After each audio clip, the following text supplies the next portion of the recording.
Well, good morning, my friends. How's everyone doing on this fine Monday? Well, it's Monday for me anyway. It's about 6:30 a.m. I got up this morning really early. It seems like some mornings I just can't sleep. So I got up and proceeded to go about my morning routine. Of course, that includes picking up my phone that I'm holding in my hand right now, so I can look online and see what's going on, in the world, and then check my messages and such. I and while I was looking through my YouTube feed, actually, first I came out here because I thought I'd make a video on my car, and it was snowing like crazy. It probably won't stick because it's pretty warm here. And in fact, Portland just missed a huge snowstorm. It's like the whole rest of Oregon, I guess, is in a winter advisory except for Portland. So it is starting to stick a little bit, but not on the streets. It's going to warm up here. But it was really a surprise to walk out here because I thought I'll go out to my car and make a video where it's quiet. And I look outside and it's snowing. It was just a surprise. I don't know. It pretty much really confirms where I'm going with this video. And this is kind of a response to, in a way, it's a response to a video I watched this morning by Menthol, who made his video talking about just this, distractions. And he's in a younger generation than I am, if you're there, Menthol. I totally understand where you're coming from. You grew up at a different time than us, and so you guys have always had distractions around. And even though you said when you were younger, you didn't have as many distractions, imagine when I was a kid, let's say in the 80s, growing up, and if your friend had an Atari, that was awesome. ColecoVision, Atari, we might have one of those now and again, but overall, I never had enough money to get a Game Boy or anything like that, and those didn't come out till later anyhow. So for us, it was going out and doing things, and we really did. We went out and we traveled around and hung out in the woods, and we went down to the local parks, and we would sit there all day and play guitar and do things. So when I look back in retrospect, I'm really grateful that I had the time to do that and that I did do those things. But it really does lead to a question of exactly what is a distraction and what are we being distracted from, because this is always an issue that comes up in philosophical discussions about modern day and where should we go from here. And a lot of parents out there who are very concerned about their children playing games, playing iPads, playing with their phones. We give our kids. I have an older son who's in his 20s now, and he grew up with. We had the internet and all that, but we didn't have too much in the way of technology that he played with. He went out and he did things, and our kids now are growing up. The 5 and a 7-year-old growing up in a world of digital devices. And so we have to decide, is this a distraction? In other words, it reminds me of an article I read a while back about distractions in computers, and it showed an old ad from the early 1900s. And it showed a family of people all sitting around, 5 or 6 of them, and they were all reading their own newspapers. And the article was, I'm going to turn on the heat because I'm cold. Hopefully it's not too loud. The article was asking if we've lost touch with our families and our friends, because we're so wrapped up in reading our own stories in newspapers. In other words, that was the iPad for the day. It was a newspaper. And the same thing happened with TV through the 50s, 60s, 70s, 80s. The idiot box, kill your television was a big thing in the 80s. And then all of a sudden, here we are today with this world of technology, and we know we're distracted. One thing Menthol didn't mention, he was talking about how we watch videos and we watch movies, and we've got our phones in our hand and our computers over here, and how people are texting while they should be spending time talking with one another. One thing he didn't even mention, and I didn't hear it, was us video makers, creators, making videos. I mean, for me, I can just make a video here and upload it. Whoop-de-doo. It takes me a little while.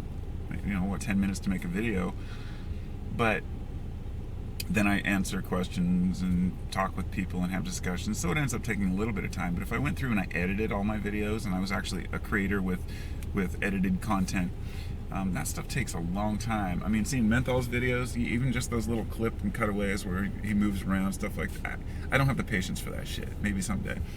But right now, I guess my content is just what it is, and it's for that, partially that reason of not wanting to spend too much time, you know, um, not wanting to spend too much time on technology.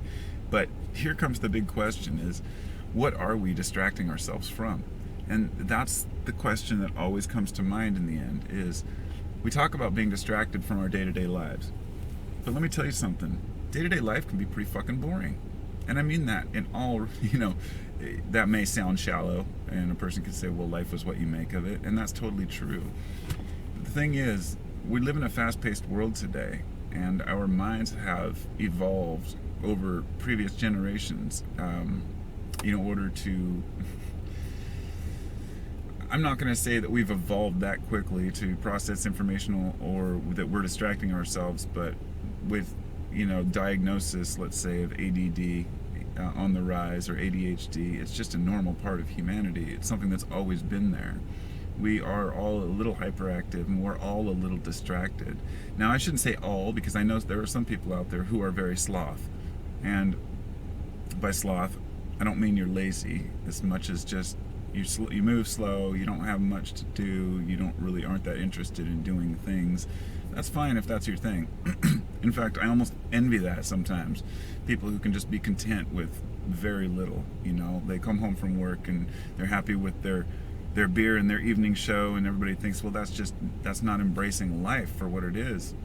But what is life? And that gets into some philosophical debates about beliefs about religion and where we come from and where we're going and what our purpose should be while we're here, if anything.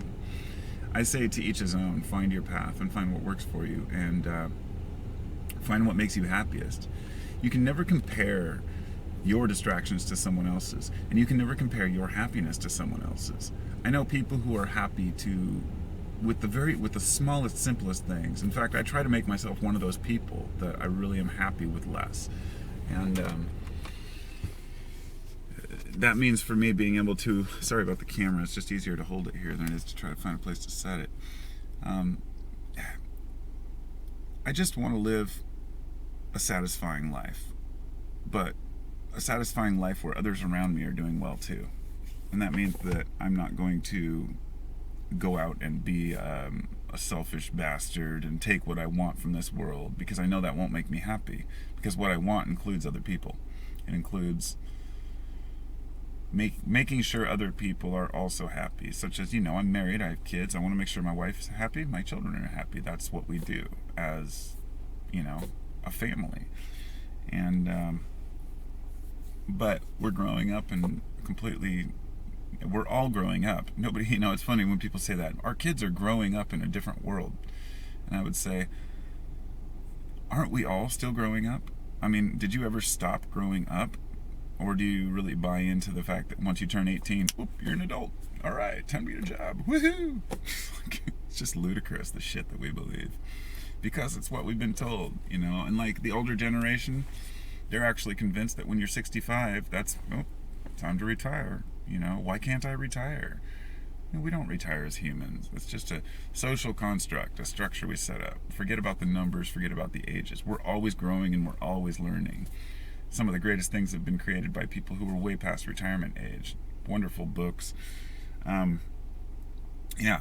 Anyway, the distraction today hopefully will lead to something greater tomorrow. All I can say is that all of the stuff that's put in front of our faces, the computers, the phones, all of it, we asked for it, okay? I know some people think, well, no, people created these and convinced us we wanted them. No. We asked for this shit. This is why we're here. There are billions of people on Earth. We enjoy this technology more than we enjoy the idea of not having it. The romantic version of saying, oh, what if all technology was gone, obviously isn't outweighed by the excitement of having technology yet. So think of it, instead of corrupting our world, think of it as a learning curve. We can never know what we don't want until we've had it. And likewise, we can never know if we really want what we think we want until we have it. So if we have a time to look back on when we had technology, which is today, maybe we can use that to live better tomorrow. I don't know. Anyway, I'll end this now so it doesn't go on forever, but hope you all have a wonderful day.